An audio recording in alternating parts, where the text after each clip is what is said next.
રીબડાના અનુરુદ્ધસિંહ જાડેજાના 2 દિવસના રિમાન્ડ મંજૂર। અમિત ખૂંટ આપઘાત કેસમાં થશે તપાસ, 2 દિવસ કરાશે પૂછપરછ।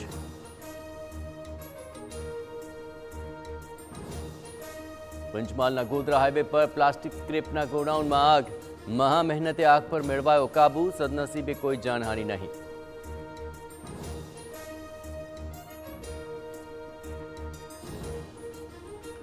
રાજ્યના 104 તાલુકામાં પડ્યો નોંધપાત્ર વરસાદ।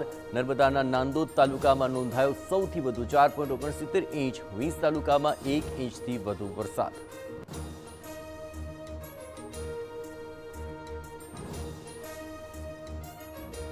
અમૂલની 700થી વધુ પ્રોડક્ટ્સના ભાવમાં ઘટાડો, દૂધના લીટરે ₹3, ઘીના ભાવમાં પ્રતિ લીટરે ₹40નો ઘટાડો।